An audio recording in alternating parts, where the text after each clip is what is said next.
A characteristic of radio frequencies, in addition to wavelength and frequency, is amplitude. So let's talk about amplitude for a second. What does that mean? Well, I want you to notice that we have here in front of us examples of three different waves. Now, look carefully at them.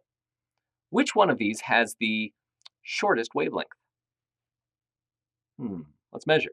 Crest of one wave to the crest of the next is that far apart. We'll call that L. How about this one? Crest of this wave to this wave? Seems suspiciously similar. Hey, wait a minute, this one's exactly the same. Notice these are all actually the exact same wavelength, and that means that as they pass through a certain point, they will do so at the same rate, meaning they have the same frequency. So there's a relationship between frequency and wavelength in our in our wireless world as we're working with electromagnetic waves. They represent the same thing. Amplitude, though, has changed for these three waves.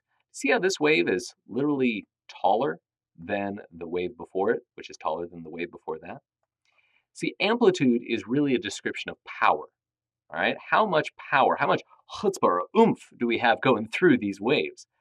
And adding more power will help that wave to be able to penetrate potentially different substances that might be trying to block it more effectively, or go a greater distance before attenuating, before petering out of that signal. However, we have to balance that with doing damage to people. Remember, these are microwaves. You don't want your Wi-Fi to turn you into a cooked turkey. So therefore, there's a lot of regulations that exist to say, okay, what is the range of amplitude and power that you can essentially put into a waveform as we work with all sorts of things, including microwave ovens, Wi-Fi, satellite, baby monitors. I mean, there's regulations for everything to ensure that we're safe.